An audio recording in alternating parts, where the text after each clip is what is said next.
What's going on, Freedom Builders? So I just got back from a fantastic conference called FinCon, and after taking a couple days to catch up on sleep, if you guys have been to conferences, you know that's a key thing. I just want to get in and start sharing some of the key takeaways from this conference and just from observations that I've seen. So, FinCon, it's the Financial Content Creators Conference, so it sounds very boring, but it was actually pretty exciting. So it's really all about people that are about frugal living, about, having good personal finances, building good business finances, and really building wealth in anything that's financially related. So I've been wanting to go to this conference for about 3 years, really just because, obviously we're business owners, we're entrepreneurs, this is the space we're in, and I wanted to just see what the other perspectives were out there. So an interesting thing that I took away from the conference was there was a lot of very smart people there. I spent the majority of my time actually talking to people and not actually going to the sessions. But there was an alarming thing that came out as I was talking to people. So these people were very smart. They were clearly experts at what they did, but the majority of them were actually struggling with their business. Right? And this isn't just FinCon, this isn't just this conference. This is something that Ariana and I see over and over and over again. And it's sad because, like I said, these people are very smart, but they're struggling in business. So why is that? Well, there's a great book out there, if you guys haven't read, called The E-Myth, and he really dives deep into this. But essentially what a story he told in The E-Myth was, someone opened like a baking shop, like baking pies, and this owner was very good at baking pies, but her business was struggling. And he talked about, why that was. And the thing was, she was an expert and she was working in her business, but she wasn't really working on her business. She wasn't acting like a business owner.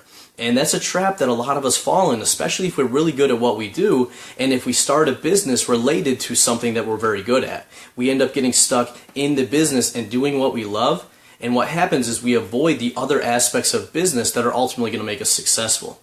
So I'll reference another book here called Traction. And what this book talks about is really a system for being able to run your business. And one of the key things they talk about in Traction is making sure that you set up the right roles in your business and that you have the right people filling those roles. So, depending on what training or depending on who you talk to, people may focus on one of the key areas. So, for example, sales and marketing. There's a lot of training out there telling you how to do sales and marketing. And there's a lot of people that we've seen that have been successful selling, but their business is still struggling. On the flip side, there may be people that are very good at operations. So operations is everything related to actually building and delivering your product, right? But if they don't have the other pieces of their business in place and they just build their product, they're likely not going to sell it. And there's another key piece of that, which is the finance. And this is a lot of where the focus for FinCon was, right? Like making sure that you understand your numbers, right? How much are you selling your product or service for? How much does it cost you to produce and deliver that product and service? What are all the other business expenses? And then have you set up a business model that can actually operate so that you can make money while growing that business?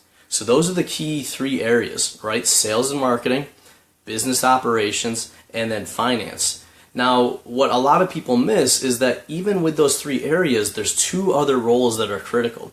So the first one is integrating. So you want to make sure that you're integrating your sales and marketing with your operations, with your finance, so they're all in sync. Because what we've seen with some businesses is that they end up getting out of sync, right? So the sales and marketing is overselling or promising things that the operations team can't deliver, and we get some disconnects. So having someone to oversee all 3 aspects, make sure that they're all working in alignment. And then the final role is really this visionary or this leader role, and that's the person that's strategically working on the business, right? They're looking, where is the business going? What are the goals and objectives? They're leading the teams. They're making sure that everything we're doing is aligned to that. So I've just defined 5 different roles, and you might be sitting here saying, well, Tom, I'm a solopreneur. I'm the only person in my business. Well, that's fine, and that's actually how just about all of us start out. But what you want to do is make sure that you're spending time in each of those 5 roles, right? So you want to be making sure you're spending time defining your strategy, understanding where your business wants to go.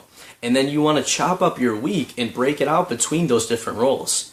So one of the keynotes, Nicole Walters, I got to talk to her at the end of it. And what was kind of cool with speaking with her, she's very similar to myself, and she's very similar in our approach. So she had a corporate background just like I did, and she took a lot of her corporate background and actually applied it to small businesses the same way that I do. And one of the things she talked about in her presentation, she actually said, okay, who spends at least 30 minutes a day selling? And there was like 2 hands in the entire audience. And that's sad, and that's showing why there's a lot of challenges here, because people are spending a lot of time in the aspect of the business they like, but they're not spending time in splitting that across the different aspects of business that they need.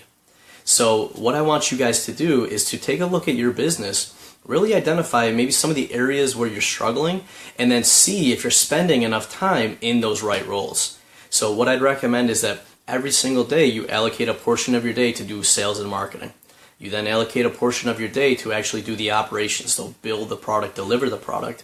And then, daily you may not have to look at your finances depending on how big your business is, but at least weekly do a review of those finances, and then, monthly and quarterly really do a deep dive and make sure that, you're understanding what's the budget for the next month, how does money come in and how does money go out, and then quarterly and then definitely annually take a step back and really look strategically at your business.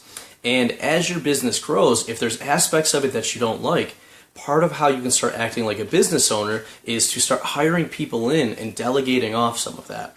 So if you really don't like sales and marketing, you're probably going to have to do some of it at the beginning, but then you may be able to hire on help, or use some automation or use some technology to free up some of your time so that you're not spending as much time on that, which will allow you to help your business grow. So just wrapping up here, a couple books I mentioned. The E-Myth, really good book for understanding the difference between working in your business versus on your business, and what successful entrepreneurs do to grow businesses. Another one is Traction, really talking about the different roles you need in your business and making sure that you're filling those. And then the challenge, the action for you guys to take is to take a look at your business, take a look at those different roles. So sales and marketing, operations, finance, integrating those roles, and then leading the company from a strategy perspective, and see where you're spending most of your time and where you maybe have to shift to spend more time in different areas. So if you guys are struggling with this, leave a comment below, let me know where the challenge is, and I'll hop in and give you guys some guidance.